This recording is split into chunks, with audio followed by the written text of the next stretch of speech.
Hello everyone, welcome back to the Elbis and Elbis World Class Podcast. I'm here with Elbis. Alright, pal. And today's episode 3, the long-awaited episode. Obviously, again, been a 2-week gap. We've left you waiting for 2 weeks. But we're back busy, now. haven't we? Yeah, pretty busy. Yeah, what's been going on anyway? Well, quite a bit really. I mean, the last episode, I thought, well, it was a bit of a disaster. The last episode, in terms of when we first uploaded it, we repeated SharkFace. Yeah. And then we was in a rush. And when I first listened to it, I thought it was a bit long. Yeah. But then I kind of listened to it a few more times, and it reminded me of. Have you heard of Black Star by David Bowie? Funny enough, yeah, I have. Yeah. It reminded me of that because when I first listened to that, I thought, what's this crap here? Yeah. And then I listened to it a few more times, like 4 or 5 more times, and I realised that it wasn't the song that was the problem, it was me. And I had to educate myself a bit more. In a way, it's like, sometimes it's better to straight away not like something and sort of develop. Yeah, you've got to learn to like something. Yeah, and learn to like something. I had to learn to like episode 2. Yeah. Which I'd rather like people like it straight away and then think, well, I'm sick of this now. Yeah, exactly. The more you listen to it, the more times you listen to it, the better it gets. Well, you know the album Definitely Maybe by Oasis? Yeah, I do know that album, yeah. Well, it's like when people say, oh, yeah, that's a good album and that. Well, and I say, which songs do you like? People say, oh, I like Live Forever. I like Cigarettes and Alcohol. Yeah, good song, yeah. People who actually know the album say, oh, I like track number 2, Columbia, the best. And I think Elbis and Elbis fans, real Elbis and Elbis fans in years to come, will say, oh, I like episode 2 the best. Yeah. That's the Columbia. It is the Columbia of. And Columbia is quite a long song. And episode 2 was quite long. Long episode, really. Yeah. I mean, we're going to try and sort of. I mean, it's a big episode today, really, because I mean it is a big episode because there's let's just say it's going to be Dream or Vision is going to be an interesting one. I mean, we should say before last week, obviously we had the conversation about the American man. What we should say is we never talk to each other. Well, we do talk to each other, but we never talk to each other about what we're going to talk about. Yeah. So we don't talk about Dream or Vision. We don't talk about Film of the Week. And we don't really talk about SharkFace, to be honest. But it is hard because. But Dream or Vision this week, from my own personal vision that I had, is going to be special. Yeah. It is. And SharkFace is a proper episode this week. Last week was it was a bit of a bridge between 2 scenes, wasn't it? Yeah, I was a bit worried when listening back to episode 2. I was a bit worried about SharkFace in a way because it was a pretty short one. But it was well needed in terms of where the direction of the story. SharkFace fans will appreciate it this week because it's a proper episode. And I mean, I think we decided, didn't we, that we're going to create a compilation at the end of the end of the season. And that's not saying if you haven't listened to episodes 1 and 2, you must go back and listen to it. Definitely. Pause this now. Go back, listen to them. Get yourself caught up. Get yourself, thinking up on what we've been chatting about and that. Yeah. But yeah, episode 3 is here. It seems to me every episode we do, I'm excited for what we do next. Really. Well, And I'm sure the people listening are the same. I am. Yeah. I think they must be thinking, what are they going to come up with next? Yeah, absolutely. And I think the same, actually. It's like after today, because today I can guarantee it's going to be so good. I'm not sure what we're going to do for episode 4, but then it's almost like when this is done, we'll come up with something. Well, it was like episode 1. I didn't know if it was going to be episode 2 was going to be as good, and then it grew on me, and then I really like episode 2. I'm really proud of that. Yeah, I am very proud of it. Yeah, it's a good piece so of work, yeah, it's one of our finest works, really.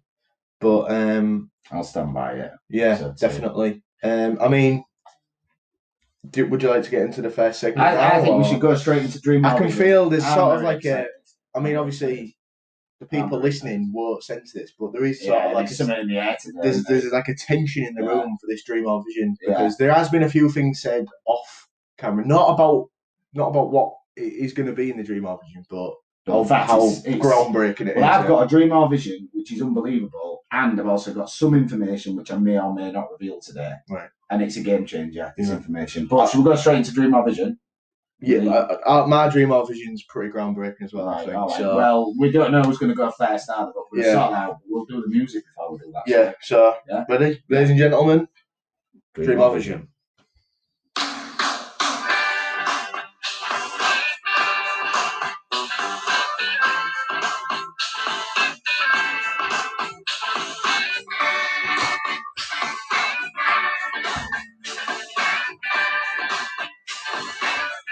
Don't you wonder sometimes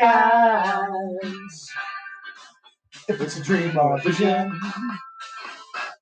The jingle there gets better every week. So, for Dream or Vision, obviously, as Elbis mentioned, it was hard to decide who to go first. So you'll never follow man.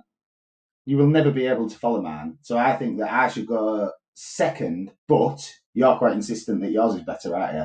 Yeah, I'm pretty sure. So we're going to do a coin toss. Yeah. Well, actually, it's actually not a coin toss. It's a we ain't got any coins. We didn't have any coins, so we just use a note. But we've got two £20 notes, and that's how Elbis and Elbis roll. Let the universe decide what happens in this episode. Yeah.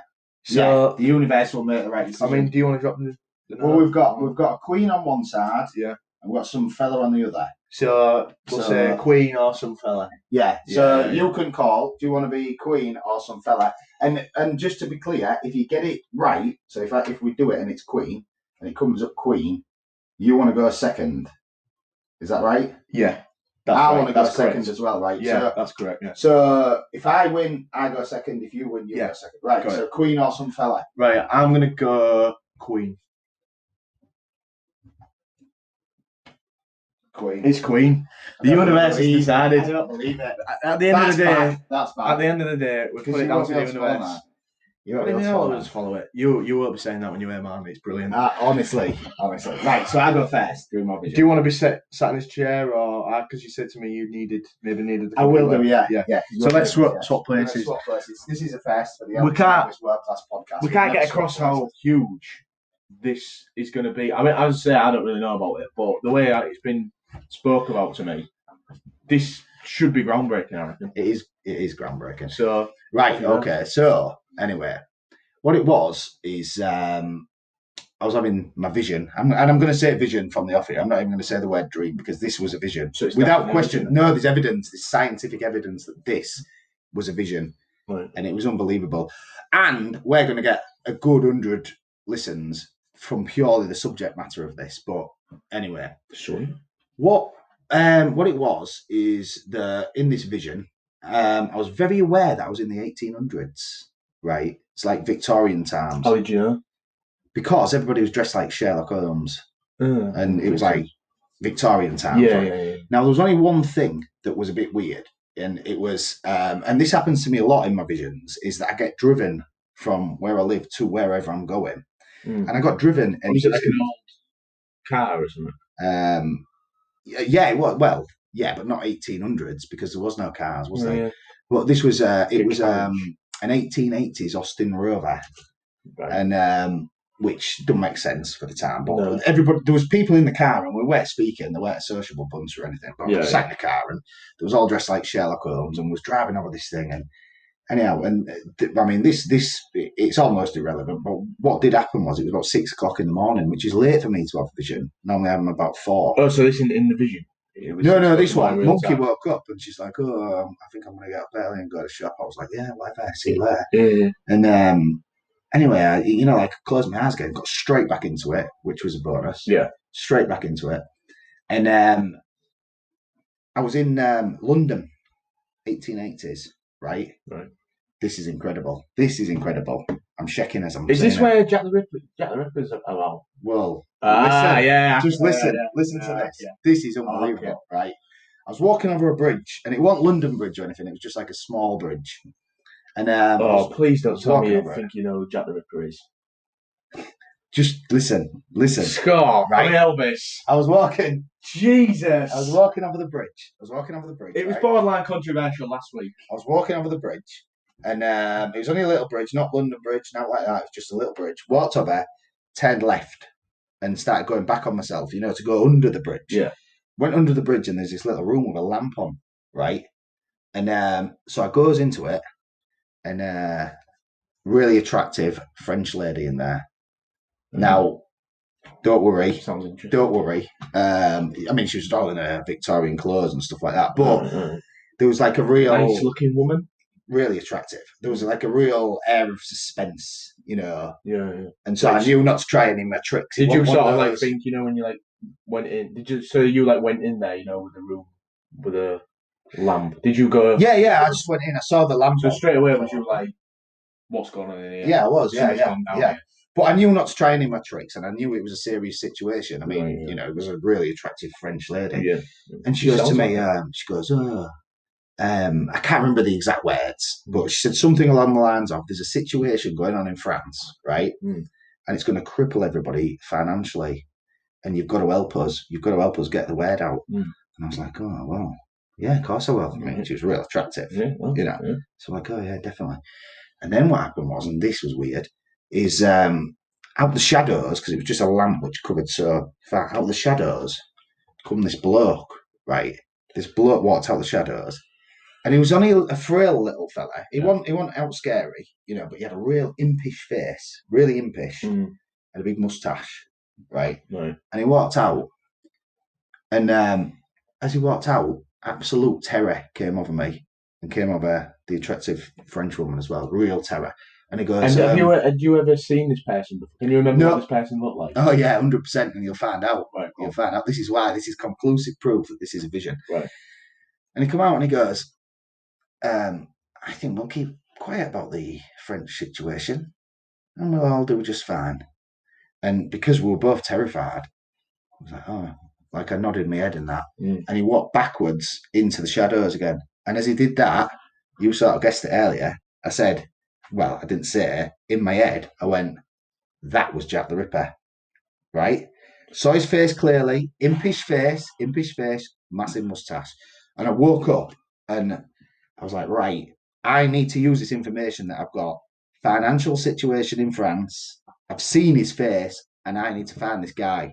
And this will be unbelievable. And Monkey went on this journey with me at the same time. And it's incredible. Wait until you do this. So I woke up, got the old, world-class laptop. Well, actually, it was the world-class supercomputer. Right. I started doing a bit of searching. So I went with the information that I had, which was finances in France. And Jack the Ripper was 1888. Right. So check this out, right? Typed in France. I'm getting worried about these dream visions. 1888. You can see what I've searched anyway. France, 1888. Yeah. Click on that, Wikipedia, right? And looked at events. And there was not really going on. I was like, there's no good there. But I clicked on this bloke. What's he doing? Yeah, it's not him though. He's got a big moustache, but I clicked on him because that sort of stuck out. He looks right. If the fans want to do it, it's Georges Ernest Boulanger. And if you click on it, he's got a big moustache and a beard. And he did something. That's probably how it's pronounced as well. He took over the French Parliament or something, and that stuck out to me. So I thought, well, that's not him. That's not him. But I'm going to read the article and see if anything sticks out to me. Mm-hmm. So what I did is I started reading it down. You aren't going to read it all now, right? It's pretty long. No. I was looking for, like names, what might stick out. Right. And there we go. Lady Randolph Churchill, as in Winston Churchill's mother, right? So I clicked on that. Like London and just because it stuck out, right? Lady Randolph Churchill, the wife of Lord Randolph Churchill. Now, you are not going to believe this. Impish face, right? And a moustache. Clicked on that. That was the guy who I saw, right? That was the guy in my dream. Now, I know what you're saying. I know what you're saying. And by the way, you can't libel the dead, so don't worry. Listen to this, right? Elbis. What's his job? Chancellor of the Exchequer. Finances. Right. Finances. Right, France. Now, I started reading a bit about it. And what it is, it turns out that apparently he had syphilis, which makes you a bit mad. And he got syphilis from a prostitute. So, he might have had a bit of a grudge against prostitutes.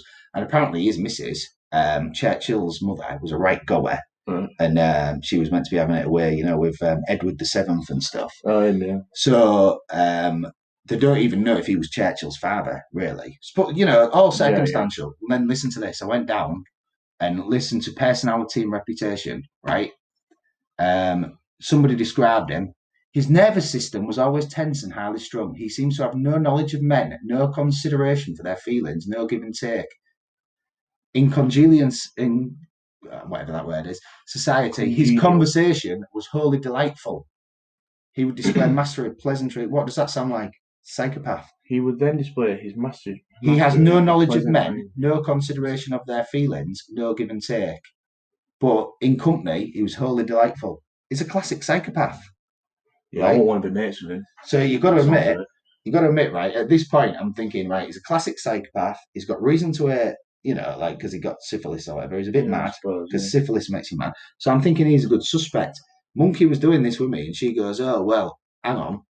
She goes, what about medical knowledge? Because they say Jack the Ripper was one of your surgeon or something. Yeah, because that cut the. So I started searching for Lord Randolph Churchill, to see if he was a surgeon at any point, or if he had any medical knowledge or anything like that. And I couldn't find anything. Even if he attended those public vivisections they used to do, where they used to watch them take the organs out. Couldn't do it. And then I thought, you know what? Screw it. I'm just going to search for Lord Randolph Churchill, Jack the Ripper. Right. He's got a page on the Jack the Ripper casebook because he was a suspect. And John Hamer wrote, Jack the Ripper was Winston Churchill's father. How about that? Bloody hell. That is different gravy, isn't it? That is a vision. Yeah. That is a vision. You've got to admit. It's controversial, though. It is controversial, but that's conclusive proof. I mean, I'm getting worried, to be honest. Well, I know I'm getting a lot of serial killers. We're going to get sued any day now. I know. Last week it was bloody... No, the dead can't sue you. Can't sue you. Last week it was bloody... Oh, but do you know why he was? Do you know why he was? I'll tell you. Have you seen the movie From Hell by Charlie Depp? What's his name? Johnny Depp. Johnny Depp. Yeah. Have you seen that film? He's in a bit of trouble at the moment, isn't he? Yeah, it's about that. What is it? Can't remember. No, I am. Any good? Yeah, it's real good. And this is the whole thing. It was the Masons did it. Just opening a can. The Masons did it, and apparently, this Lord Randolph Churchill, he was the head of the Masons at the time, and so he didn't actually physically do the killings. Now, are you sure? He organised it. Look, you can see it there. Get a photo of him. I'll do that. That was the impish face I saw. No question. Yeah, 100% impish face. That's what I said. There's absolutely no question in my mind. That is who came out. And he said about finances. This is a vision. This is a documented vision on our podcast. Pretty amazing, that, isn't it? I think it is. I think it is pretty amazing, to be fair, because the fact he's actually got a case. Exactly. I had no idea. I've never even heard of him before. Never heard of him. It makes this sense. This is the apex of Dreamar Vision. There's no way you're going to follow this. I mean, it's just controversial, man. It's what place is it now? Go on. It is controversial, but I can't. So definitely a vision then. Definitely a vision. There's no two ways about it. There's no explanation. Lord Randolph Churchill was, and I'm not saying he was the one with the knife in his hand. No, you're not saying he was, Jack. No, he was the one who organised it. I'm telling you, that was the guy in the vision. That was it. So it's a fact. You ready for mine? You'll never follow that. There's no way you've got anything that can follow that. Go on. I'll prove you wrong. Right? Had a dream and that, as always. So I'm sat there. I was in a classroom, right? And anyway, this teacher, who I knew from school, she was doing the lesson. Hmm. And she looks at me, right? And she goes, I'm hairy. What? She says, looks at me and goes, I'm hairy. It's a bit weird, isn't it? I thought, too much information, really. Mm. And then I look away, look back. She's got a beard. What? And it's still hair? Yeah. And was she a real teacher? Have you seen her? Yeah. And then, Attractive? she's alright. With the beard, still attractive? Maybe not with the beard. Anyway, yeah, she had a beard. And then, the beard disappeared. Bit of a round. Yeah. Beard disappeared. The beard disappeared in front of my eyes.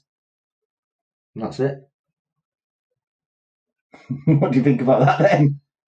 Don't know, but that's weird, that, isn't it? This is why I should have gone second, you see, because I don't know what is there any kind of any questions about it? Yeah. Well, I mean, I just thought that's weird. And I thought as well. I've got to say that's a bit of a letdown considering how much you built that up and that you had to go second. Yeah, but it's weird. I mean, she was like, I'm hairy, and then a beard appeared. Another arm. Well, it's the same arm you did before. No, I said the beard disappeared. Oh yeah, beard appeared. The beard appeared. The beard. Actually, you could have a first album called The Beard Appeared. Yeah, that's a second album called The Beard Disappeared. Yeah. But as for this dream, I have no idea. No, but what I thought, I have no idea. Where I'm going with it is, I thought, yeah, it's weird how for someone who said to me last week that you've got 2 or 3 seasons worth of dream or visions, written down. Yeah, that's the best one that you've come up with. That is awful. But what I don't understand where you're going with it. Well, it's just weird how the woman, right? Yeah. She was like, "Oh, I'm hairy," and a beard. As I turned away, the beard just appeared on her face. Now, another arm, not same arm, but same arm. I thought, where did that come from? Did my mind make that beard? Third album could be called Beard Was Weird. Yeah. You could have a number of. I think your mind did make that beard appear. Bit weird though, that. It is weird, but it's not even weird. I mean, look at mine. I sold Jack the Ripper in mine, right? Yeah. And I don't even know what yours is. It's just a bit weird, isn't it? Well, it's a bit weird, but I feel real deflated now. I've sold Jack the Ripper. And your teacher got a beard. And then it went again, did it? Yeah, it disappeared. Just went. Yeah, the beard disappeared. But it's is that my mind that's making the beard disappear? Yep. Quite honestly, yes. That's it. There's no mystery to yours. There's no layers to it. There's no anything. But it was real weird when she just went, I'm hairy. I was like, what are you on about? Now, if I made that beard with my mind, I'll have known she was having a beard. I knew that. But I didn't. Just turned away, looked at that back, and she had a beard. Yeah, because your mind decided at that point. What's going on there? Your mind decided at that point to give her a beard. As I said to you last week, you look at the painting, I look who painted it. Yeah, true. Yeah. Now, who painted mine then? Who painted mine? We've still got his face on the screen. I mean, look at him, impish. Yeah, it's weird. Who painted that? What? That actual... Somebody's giving me information about unsolved crimes. And, I mean, why you baffles me. Again, the same thing with the Frank Sinatra thing. I don't understand. In 2 weeks, well, that's not even someone's gone. Someone's gone. I'll tell you what. We'll talk to Elvis. We'll reach him in his dreams. We'll tell him about Frank Sinatra's death because that's weird. And we'll tell him about Lord Randolph Churchill. He's something to do with Jack the Ripper. He was Jack the Ripper. He was the man behind Jack the Ripper. I'm of absolute certainty of that. Anyway, do you want to know the other information I got? Some game-changing information. Yeah, go on then, yeah. What it was is, how I'm a real interesting person and well-rounded and all that. And part of the reason is because I extensively study different cultures. Yeah. And different journals and that. Yeah. I was looking at my journals this week, right, about I'm going to say native Australians because you never know what to call them nowadays. It's dodgy. So you don't we'll want to say offend anyone. native Australians. Now, what it was is there was this native Australian lady, and I was looking at it completely something unrelated, and there was on about these native Australians that put a real lot of value in Dreamtime. Right. Call it. Is it Dreamtime? Yeah, I think they call it Dreamtime. Now, what they think is that the real world is Dreamtime, and that this is a place we just visit. So what they do is they dip back into Dreamtime now and again, to go to if they have any problems, they dip in a bit like what I do when I just have a kit. Right. And she goes, "Oh, what we do is these native Australians, if we want to access Dreamtime, have a spoonful of raw honey before you go to bed, right?"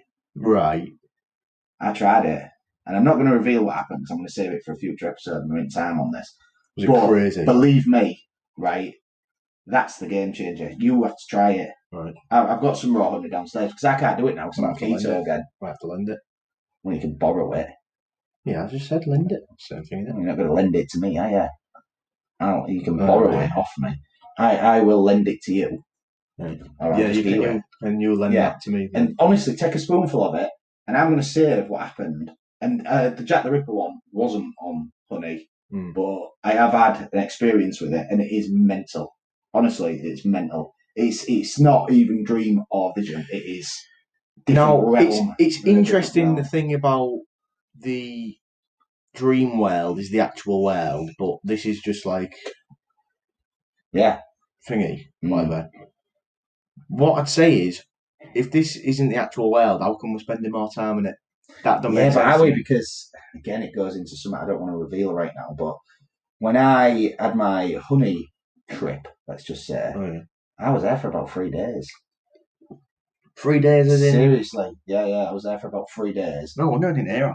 And no, here it was just a few hours. Oh, right. But in there, it's like a different concept of time because I proved tonight that time is in the hands of the observer. Yeah, you did that. And so that's how it works when you're over that side of things. And so I'll get you some raw honey. I've got some downstairs. I'm a bit weirded out by that because I've seen that before. I don't know where, but I've seen that somewhere. Might have been in a vision. It might have come to you. And what you mean? Well, I've seen the audience. The audience aren't going to know by you pointing. Oh yeah, yeah. He's pointing at Lord Randolph Churchill. Photo of Lord Randolph Churchill. He looks very familiar. Yeah. Why did you close it? Because I don't like look of him. Yeah, a bit weird. I don't like look of him at all. Well, he was clearly. He had a weird hairstyle. Really? Yeah, and an impish face. What do you call that? What hairstyle would you call? Well, I know what we used to call it at school, but maybe we won't go into that. No, well, it's controversial. Yeah. Not that this hasn't been controversial so far.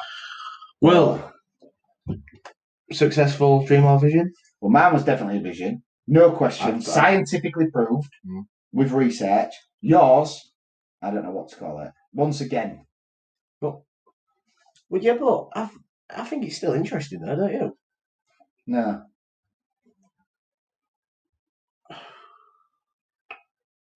Play the jingle. Oh yeah, I forgot about that. I haven't got the bloody jingle ready. Oh no! Hang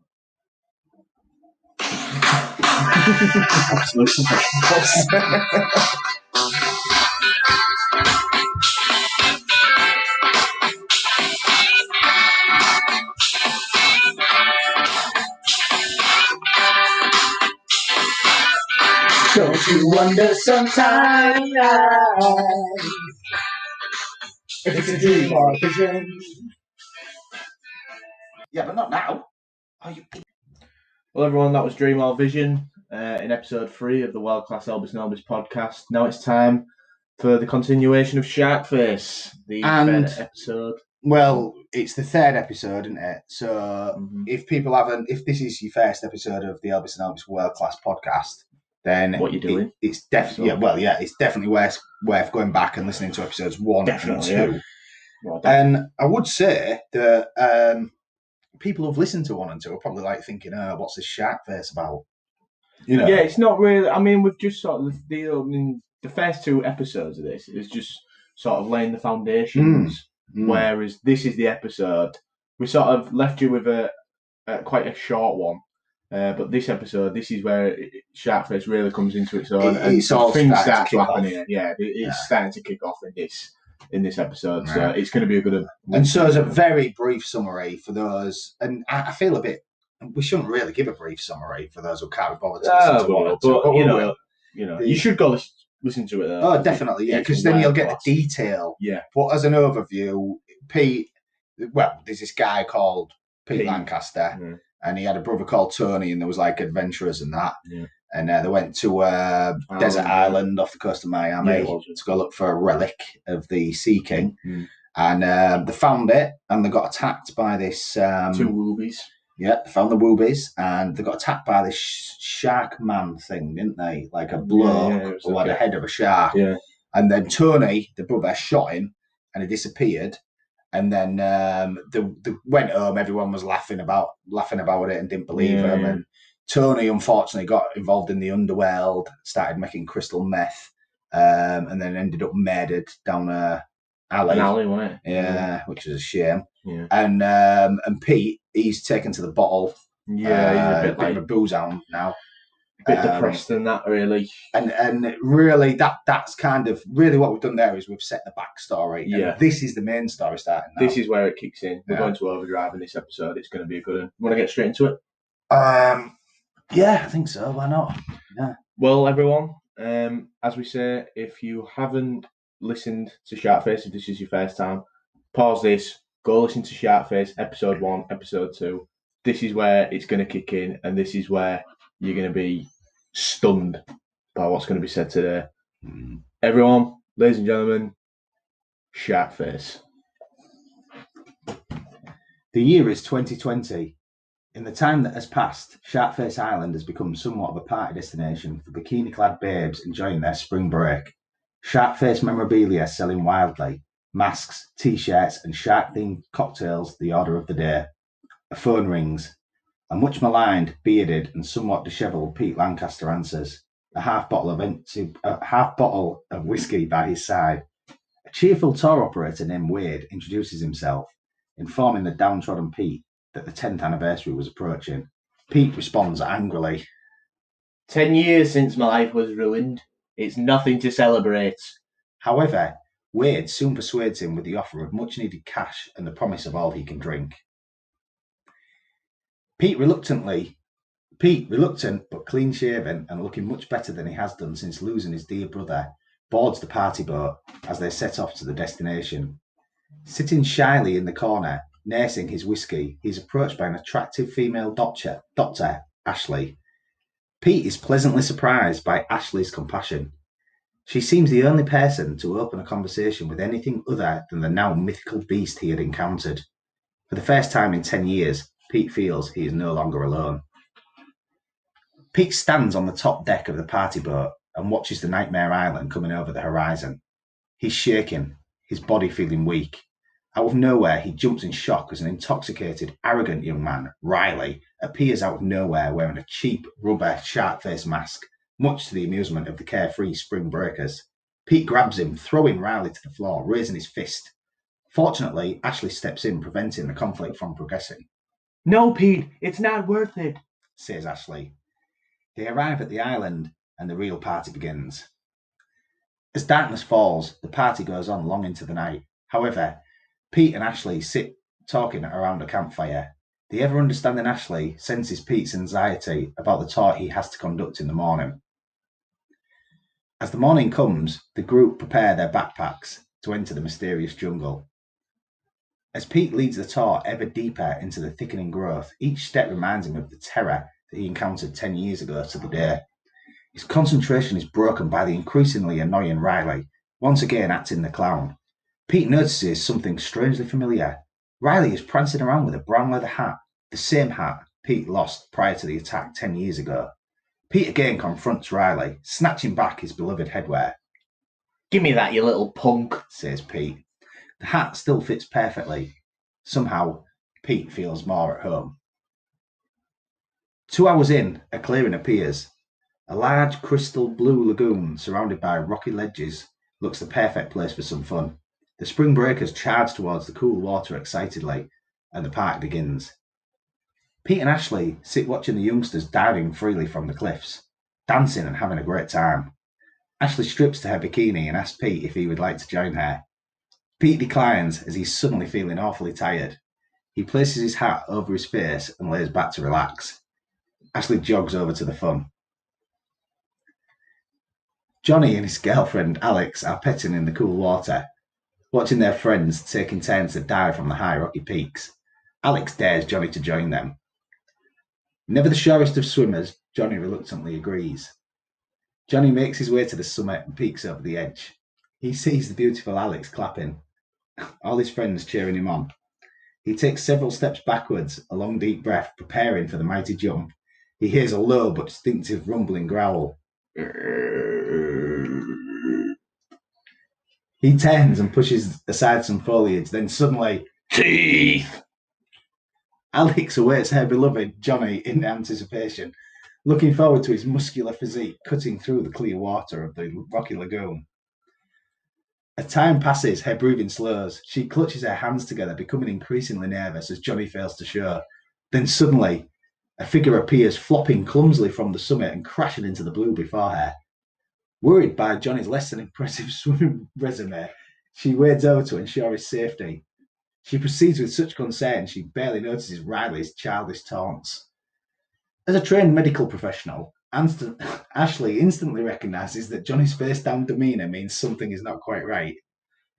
Alex, now frantic with worry, prepares herself to administer the kiss of life. She flips Johnny's limp, lifeless body, only to discover his once perfect pout was nothing more than a mangled melee of torn and broken flesh. She screams, "Ah!" Her hands covered in blood, looking to the sky. "Why, Johnny? Why?" Ashley clutches Alex, turning her away from the carnage before her. The ensuing commotion suddenly awakens Pete. He discards his trusted trilby, removing his shirt and diving into the deep. Approaching Ashley with haste, he assists with consoling Alex before examining the corpse. For some reason, the scene is all too familiar, and the first thought that crosses his mind was that of his own brother Tony. The terrified teens reflect on the shocking events of minutes gone by. Ashley and Pete attempt to bring order to the chaos. It's suggested they make an immediate return to HQ. Well, everyone, that was SharkFace, episode 3. Obviously, an intense episode there. I'm sure you'll all agree it's kicking off a bit now. Yeah, it is. Yeah. This is where we're going to start to get some traction on this podcast, I think, because people are dying. Yeah, we've ramped it up. It's ramping up another gear. Believe me, SharkFace, we've got 3 episodes left of it, and it just gets better and better and better. It's unbelievable. It's one of my probably the greatest achievement, really, except for maybe this podcast.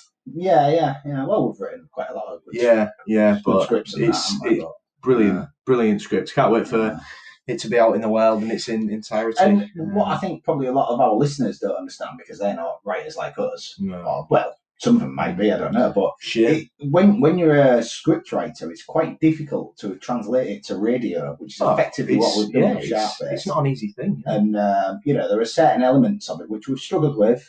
But I think we've done a world-class job with it, to be quite honest. I think we've done it's coming off really well. An exceptional job. Yeah. And I mean, I'm looking forward to. Well, I'm not looking forward. Actually, I'm looking at season 2 now with a bit of dread, because I'm looking at our scripts that we've got, all brilliant stories. But how on earth are we going to adapt them to radio? And I'm sure we'll figure it out. I mean, we always get there in the end. I mean, that's it. Yeah. But it's not easy. Don't get me wrong. If someone said, you're going to do a podcast and that, it's going to be an easy run. Yeah. Would be half the fun. Well, no, that's it. I mean, if it was easy to make a world-class podcast, everybody would be doing it. But it's just us that's doing it. Exactly. So, exactly. Got to take that. And, you'll all be listening thinking, well, this is easy. I could do this. Well, no, you couldn't. Yeah, you couldn't. No chance. Couldn't. No chance. I don't know anybody else that could do this. I couldn't. Anybody else that would. That's true. Yeah. I mean, I don't know actually anyone else who has the time. No. Jokes on them. Yeah, that's what I'd say. Absolutely. Yeah. So, should we get into the final? We're going to go film of the week then. Yeah. Final segment of the episode. It's film of the week. Well, as always. Do you want me to go first or what? It's up to you, I usually go first, don't I? I'll go first on film of the week. I've been watching a lot of courtroom dramas. So another series then.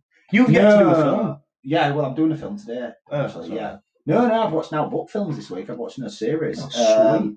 I've watched a few courtroom dramas, which was good. I watched one called Summit Fear with Richard Gere, and it was quite good. On it with a rhyming today. Yeah, I know. Yeah. That was good. Fear. Yeah. Is that the actual name? Summit Fear. I can't remember what it's called now. Something just Fear something or Primal Fear, maybe. This is my honourable mention. This isn't what I'm reviewing. But the reason I want to say it is that because you know how I really don't compliment actors very much, do I? Because as a writer, critic, I see actors as talking props. In a way. Yeah. You know, I don't have a lot of respect for them. Well, I do some of them, but you know. Anyway, in this Prime Fear, whatever it was called, Edward Norton plays a bloody good role. I think he's a good actor. He is a good actor, and it's a good film. It is a good film, and it's worth watching. Underrated Edward Norton. Yeah, this is real good. I mean, Fight Club. It's a courtroom drama, and it also goes into like multiple personalities and all that lot. Right. So it was quite interesting, but that's not what I'm reviewing. I'm reviewing something else. But, so I just wanted to say to the millions of fans, go watch that. It's called Summit Fear, and it's got Richard Gere. You can't go wrong because it rhymes. So search Fear Gere. Fear Gere. Norton. That's what he's good. And I watched Gere Norton. I watched another courtroom drama with Matthew McConaughey, and it wasn't as good. It wasn't as good, but it wasn't bad. But anyway, the one I'm not sure about Matthew McConaughey because it's that all right thing. You know what I mean? I think that's a bit overdone. Well, do you know what I mean? I'll tell you something about him. In a bit like. I think it's the way, you know, when we talk about wrestling, and I mean, for some people who, you know, aren't interested in wrestling, basically, sometimes there's wrestlers who sort of have a gimmick in which they'll come out and perform basically the same thing every week. And sometimes that gets tiring. Do you know what I mean? It's the same thing. Yeah. It's the same thing every week, not like the podcast. And McConaughey's gimmick's getting old. Yeah, it's different. Yeah, and I think the all right thing, it's had its time. Well, I hated him. I really did, yeah. If you'd have asked me 10 years ago who's your worst actor, I'd have said Matthew McConaughey. Without even pausing, I'd have said it. But then he did that thing called... No, it's that one's yours. Oh. Yeah, he did that thing called True Detective, and I thought he was pretty good in that. Yeah. And then I sort of had a bit more... Woody Harrelson. Yeah, he was, with him. Yeah. And that was really good. It was really good. And he did a good job in that. And so I gave him another chance. And then I've sort of liked him since. But, yeah, he's in some courtroom drama. I can't remember what it's called. Yes, I can. It's called The Lincoln Lawyer. And it's... Oh, I've heard of that. It's all right. Yeah, I've heard of that. Not seen it, but I've heard of it. But the reason I've been watching loads of courtroom dramas is because once you watch one, Netflix says, oh, if you like that, you'll like this. Just watch that. Do you know what I mean? And so you sort of watch the same film over and over. Yeah. But this isn't a courtroom drama. What I'm going to... One that you film? No. I've got another review. You was making me go on about it. Yeah, it's called Sinister. Is it a horror? Yeah.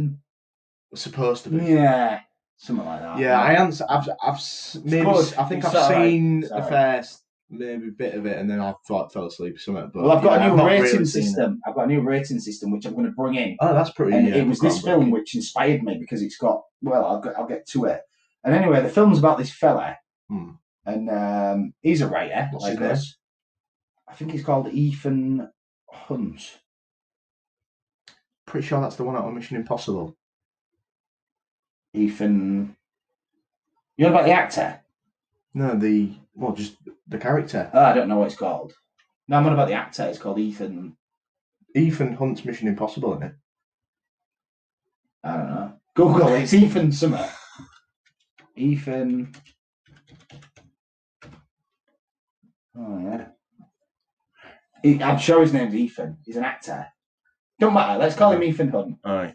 Right. So Hawk! Oh, yeah, that's him. Yeah. That's definitely it. Yeah. Hawk. Yeah, that's him. Yeah, that is him. Yeah, that's definitely him. Yeah. Anyway, I've seen him in the film. It was crap. But go on. Yeah, well, it might have been this. It depends which part you watch, and that's where I'll come to the rating. No, that's not good. He's a writer. All right. What? So, Ethan Hawke or the character is? The character. Oh, right. Yeah. He's a writer. Go on, yeah. Now he's a true crime writer. So he's not like imaginative like what we are. He don't make his own stories up, but he writes, stuff what's already happened. He cheats a bit then. I respect him more than somebody who doesn't write at all. That's true. Yeah. But I don't respect him as much as I respect me and you. Yeah. But in any case, he's like riding the bike, but he's got stabilisers on. Yeah, or an engine or something. Yeah, I know. Yeah, like an electric bike. Yeah. Something like that. Yeah. He produces the movement, but doesn't necessarily pedal it himself. We take the bins out, do like a little dance or whatever, do it real amazingly. Yeah. He just rolls it out, puts it out. But in any case, he's this true crime writer. And he's written this book like 10 years prior to when the film was made. And it was a massive hit. Everybody loved it. What, the film? No, the book that he'd written. In the film, he'd written a book. Right, yeah. It was a bestseller. And Oh, it was like, it's real good. Then 5 years prior to the film, he'd released like another book.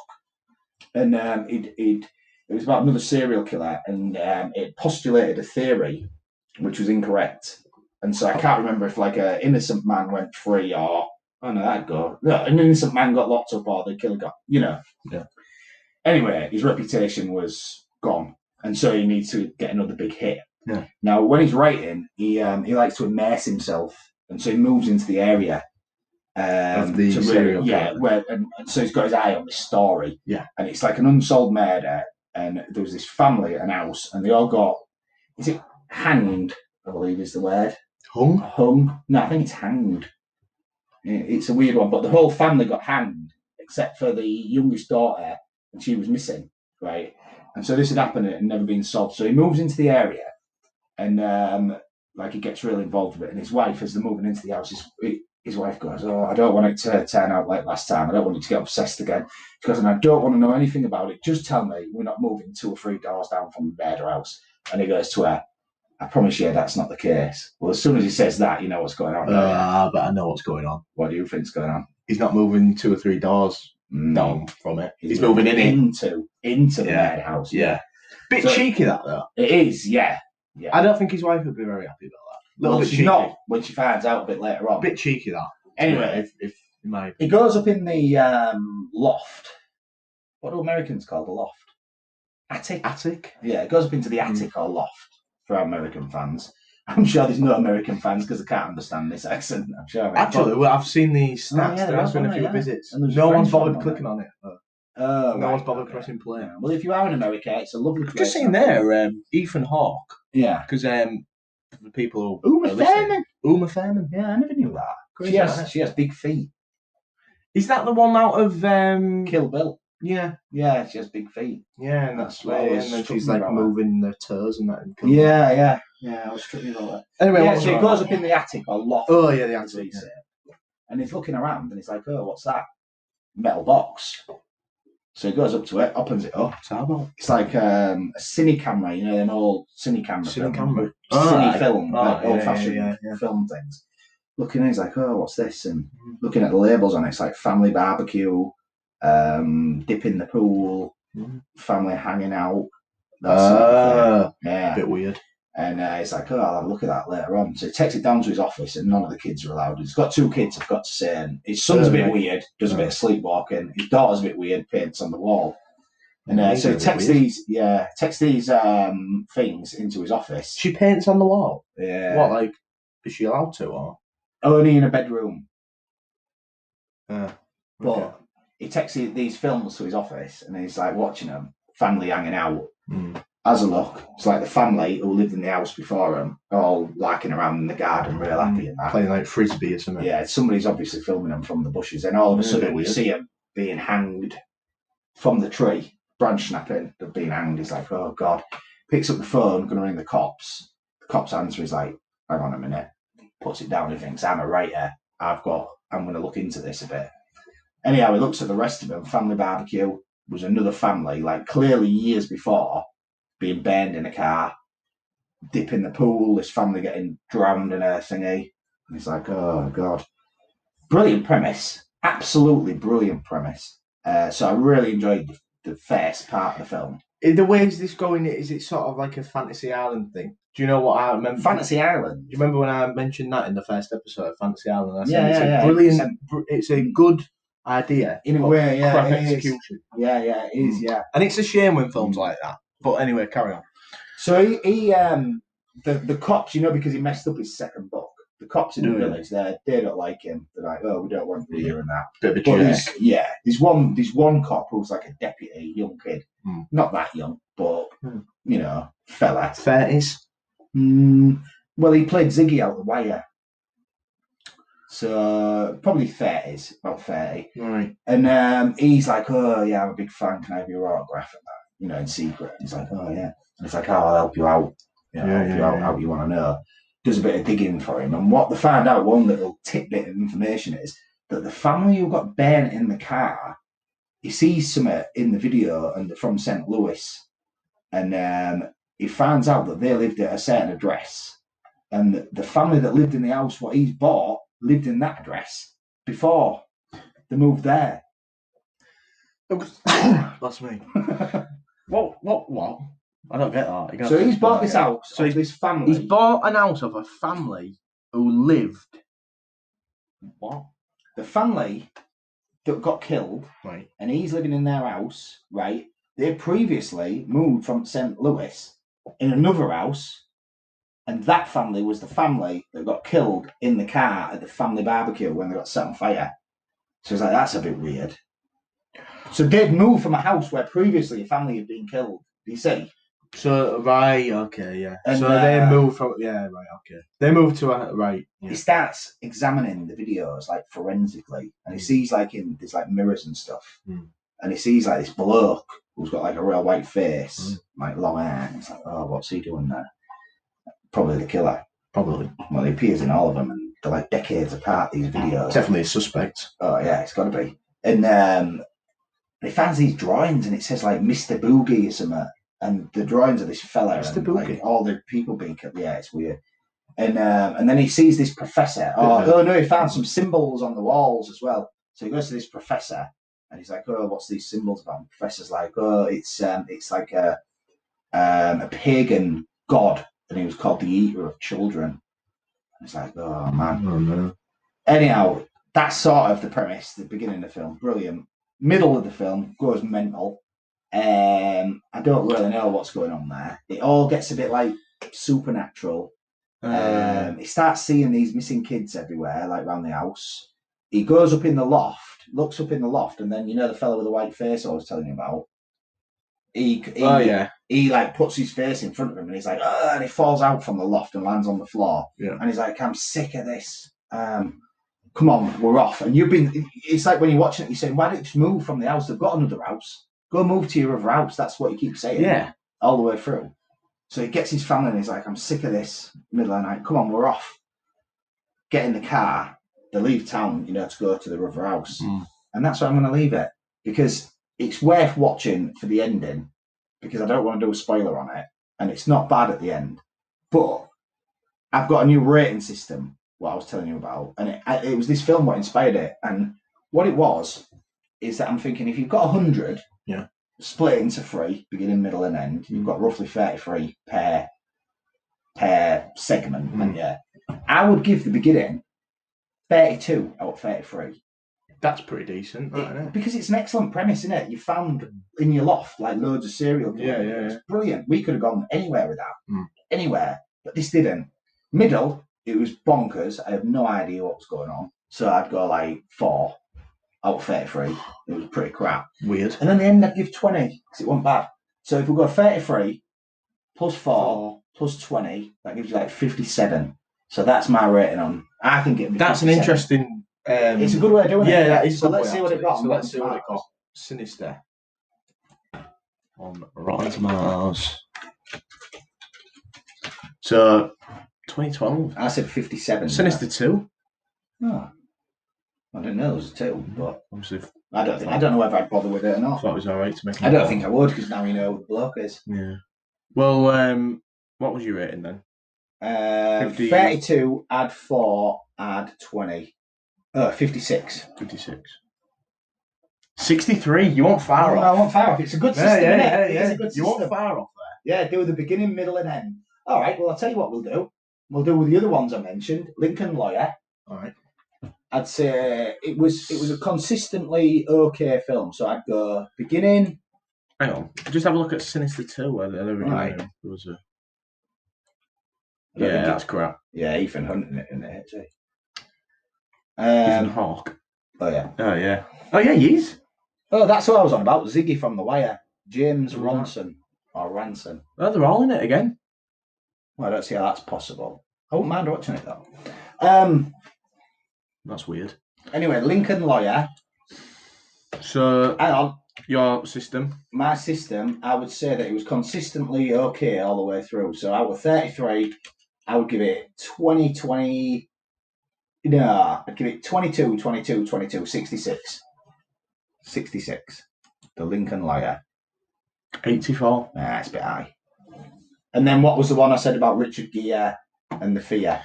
Oh, I don't even know what it's called. I'll just put Richard Gere Fear. Gere, Fear, Norton. I'd give that 80%. Primal Fear. Yeah, that's it. Crazy that, isn't it? It's just Yeah. Primal Fear. I'd give it 80%. It was a good film.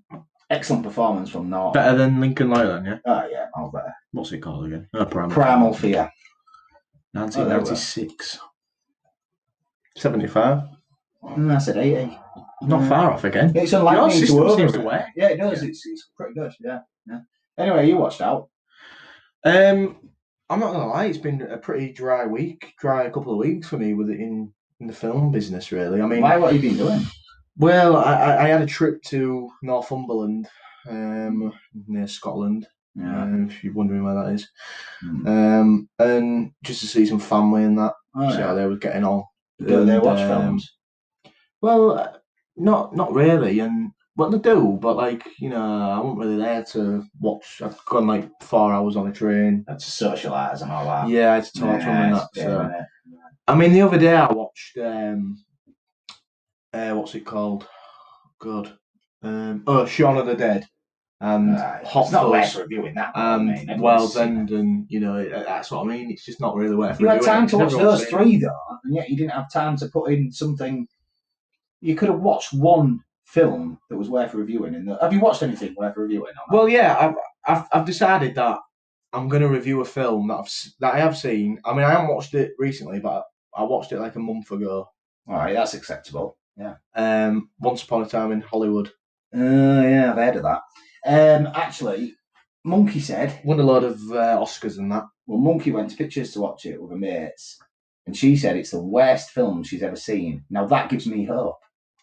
Because I loved it. I thought it was class. Generally, if she thinks something's rubbish, it means she doesn't understand it, which means it's complex, which means it's something that I might like. Yeah. Well, their favourite film's Transformers, isn't it? Yeah, I think it is. Yeah. Oh no, top 3 films. No, Guardians of the Galaxy, isn't it? Oh yeah, I forgot. Well, a top 10 is Indiana Jones 1, 2, and 3. Oh yeah.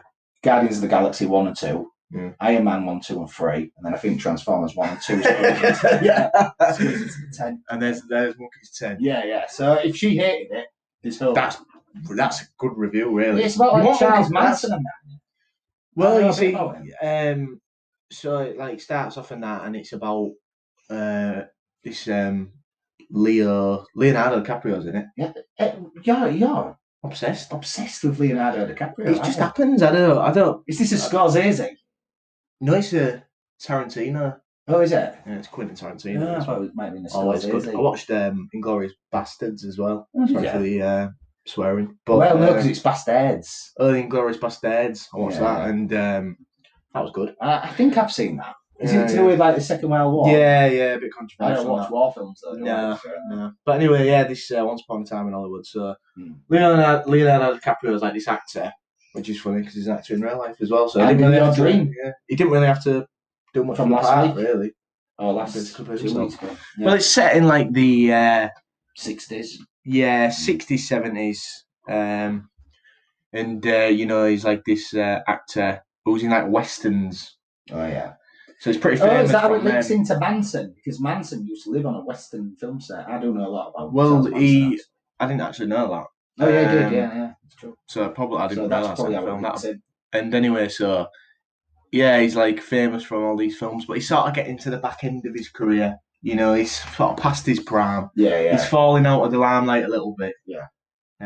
You know, he sort of goes to a set and he's like drunk or whatever. Well, he ain't drunk, but he's like had a bit to drink and that. Yeah. And he's like forgetting a bit of it. Like Pete Lancaster in SharkFace. Yeah, he's a similar character actually, Yeah. and he's forgetting a few of his lines and stuff. You know, he needs reminding of his lines, but he's still got it. You know, he's still a good actor in that. Yeah, but it's like he's obsessed with being a good actor and keeping a high standard with his acting. Taking pride in his craft. There's no wrong with it. But his mate, who's his stunt double, Brad Pitt. Interesting. Now, he does a lot of the work for him because he obviously does all the stunts. I won't say they look alike. And obviously the chicks love them, the pair of them. Well, they look a bit like in the film and that. It's a bit like what you was on about with Heart to Heart, you know, like a Roger Moore fight. Yeah. You know, like how it looks nothing like. I might just review another one of them next week. It's so good. Yeah. It's so good. Anyway, so it's like. Oh, so like Brad Pitt takes on. Brad Pitt's doing most of the work. Yeah. And there's like a you parallel think it'd be the way between. Around, wouldn't you? Because Leo's a lot younger than Pitt. Not in the film. Really? Well, Brad Pitt's about 65. So. Leo's about 45. He is. He's older than you think. Google it. I'm telling you, Brad Pitt's about 65. He's old. 65? 60. When was Seven? 1995. Good film. Great film. He wasn't that old then. About 30 odd. Telling you. He'd be not. All right. I bet he's 55. I got mixed up. 56. Yeah, there you go. That was about right.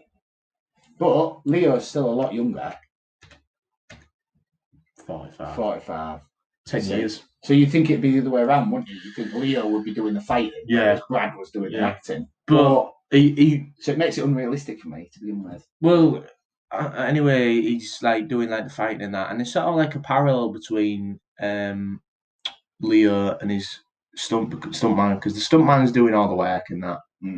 He's working his ass off. For Leo. You know what I mean? Leo's getting all the fame. Yeah, and he's getting all the fame, the cash and that.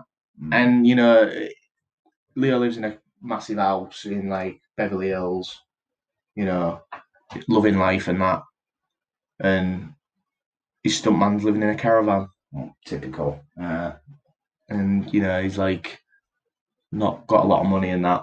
So it's a shame, really. But yeah, he's doing all the work and stuff, and it sort of goes forward a bit. And he's like gets to know this girl who's like a bit of a attractive, bit of a hippie. Well, you can get an attractive hippie.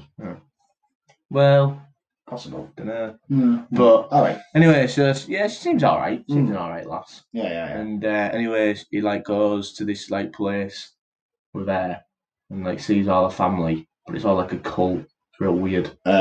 Manson family. So real weird stuff. Yeah. And anyway, like has a fight with someone, I think, and batters him.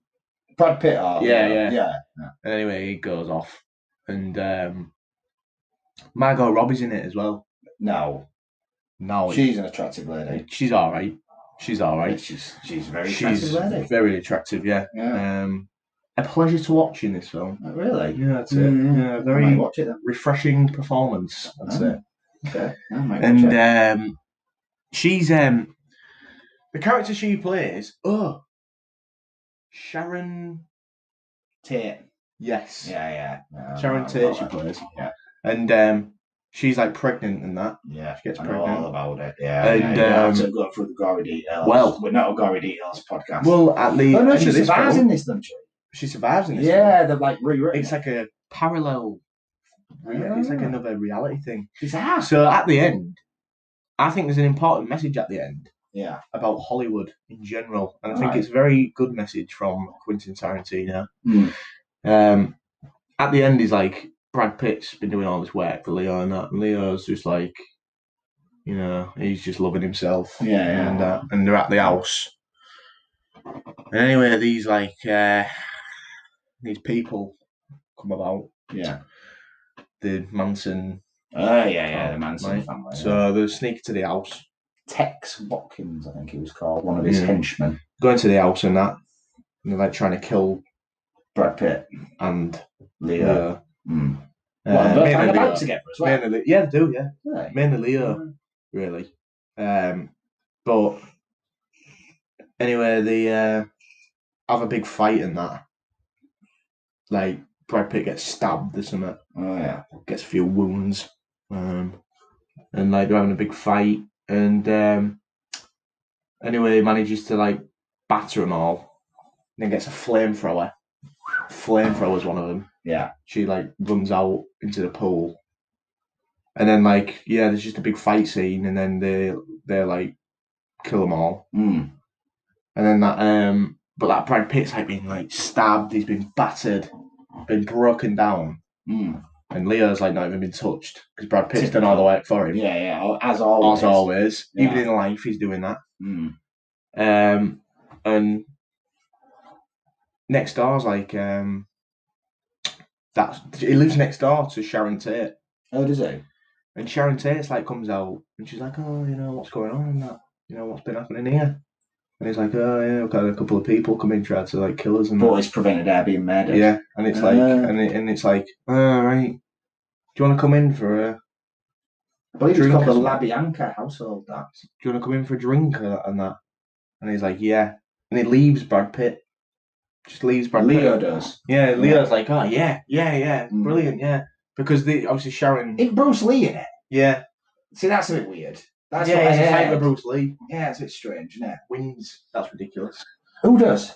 The guy in Brad Pitt. Brad Pitt beats Bruce Lee? Yeah. That would never happen. Exactly. That would never happen. Anyway, like, he leaves Brad Pitt, who's like been stabbed in that, and he's like, oh, it's alright, I'll be fine, I'll just go home. And he's like walking, he's like stabbed and that, and he goes home. And I thought it was funny how Brad Pitt's done all this for him. He's put his life on the line just to save Leo. Mm. And Leo, the first thing he's interested in is opportunity. When he sees opportunity with Sharon Tate, not as a couple, but as a job like in Hollywood. Sharon Tate was a very attractive woman. Well, she was pregnant there. So, well, yeah, you can still be attractive and pregnant. Fair enough. But anyway, so he goes off with this Sharon Tate, and she's like, oh, he's like, he just wants, he sees like an opportunity to bolster his career because she's quite successful at the time. So he just like straight away just goes for that. Don't even think about Brad Pitt. Brad Pitt's like, nearly dying and that. And I think the message there is the people in Hollywood, actors, are very selfish. Yeah, they are, yeah. And talking props. That's why I don't respect actors. Anything they do in their careers, you can see all this online about, when they did that video of a mansion and that. God, it was terrible. Well, and they all like, stuff like that. Yeah, well, they're all in their mansions. We're absolutely neutral on. Yeah, we're neutral, yeah. But, they're all in the mansions and that, singing a song, and it was crap. Yeah. Anyway, like, I think the message is, people like that, even though they can appear to be nice people and good people, every decision they make is to bolster their career and to help them get to the top. Of course it is. Yeah. And Brad Pitt put his life on the line. He loves Leo like a brother. And Leo, after Brad Pitt being stabbed and nearly killed, just ignores him and goes off with Sharon Tate because it's like she... So is it a good thing? Would help him. Yeah, it's good, and I like the message at the end as well. And I can't take my eyes off that headline there. Brad Pitt slams Angelina Jolie. That could be better. Yeah. But that was on the computer screen, by the way. Yeah. Yeah. Anyway, sorry about this film. So it was a good film. Yeah, great film. I'll. What sort of a rating would you give it? Rating. Use my system. Using your system. Use my system. Yeah. What was the beginning like? The beginning. Remember, it's out of 33. You do have a floating point there. So if something was like absolutely fantastic, any segment, you could give it 34. I'd say it's decent all the way through. It's quite a long film, so it's a bit slow. Margot Robbie gives it a couple of points, surely. Yeah. I think the first bit of it, I'd give it 25. Good. Yeah. So 25 at the 25. beginning, then the middle. Middle, I'd give it. In this where it goes bonkers with Bruce Lee and all that. Yeah, a little bit. Middle, I'd give it. Due to Bruce Lee not winning this fight. Yeah, which is ridiculous. And a bit of. And does it look like Bruce going Lee? on?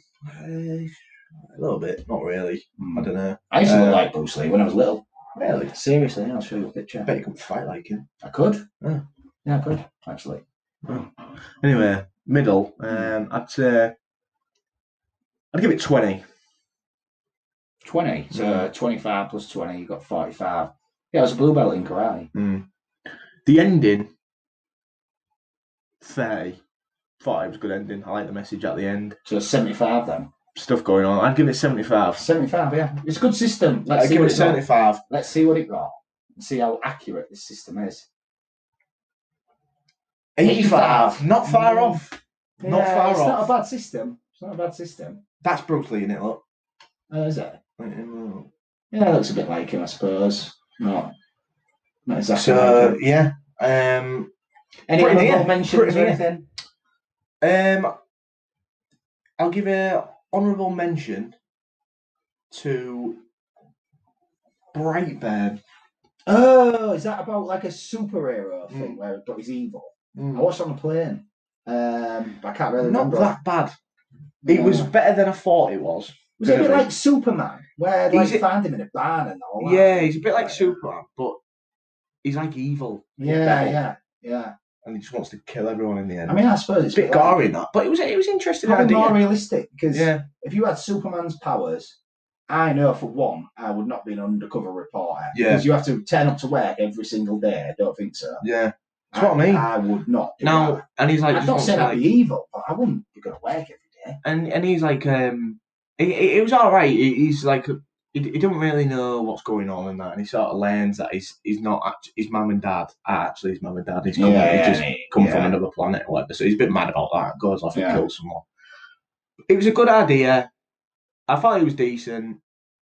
Could it be better? Yeah, but use the system. Didn't have much budget. Use the system. All right, start. I'll go, and I'll do it as well because I've seen it. Want a brilliant start to the film. I mean, I tell you, I don't think it was that good. I'd go 17 at the start because I was on the plane watching it, and I put it on. I was watching it. I was thinking, is this Superman? It was just the same as Superman. So I spent the first third of the film completely confused. Yeah. So I would give it like 15.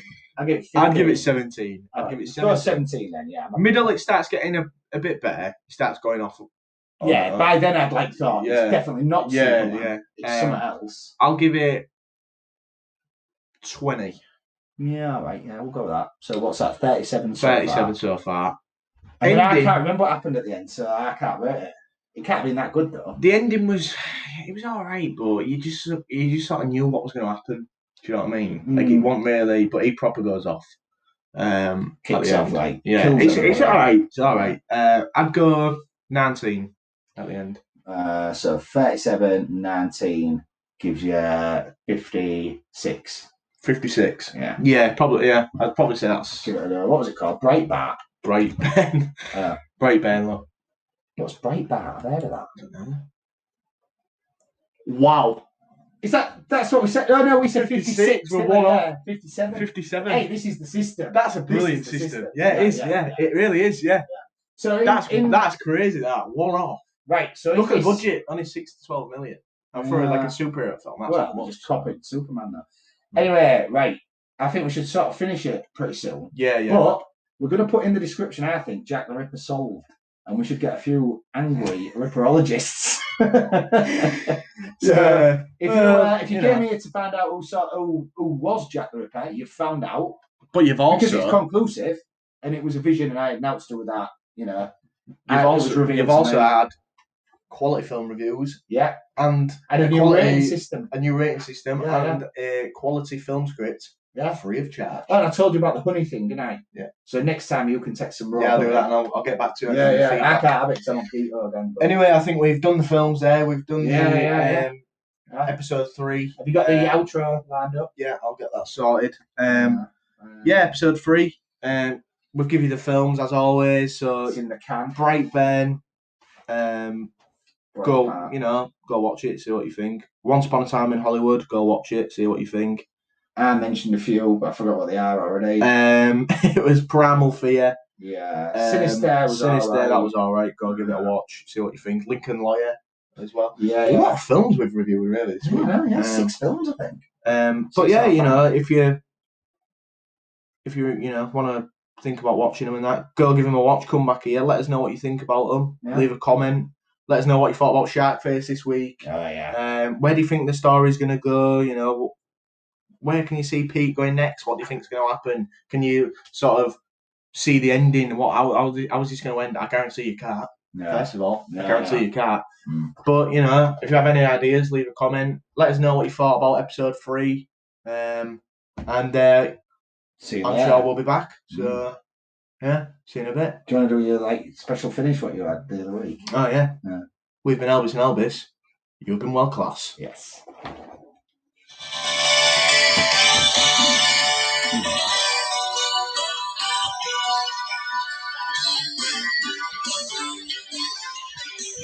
Quality.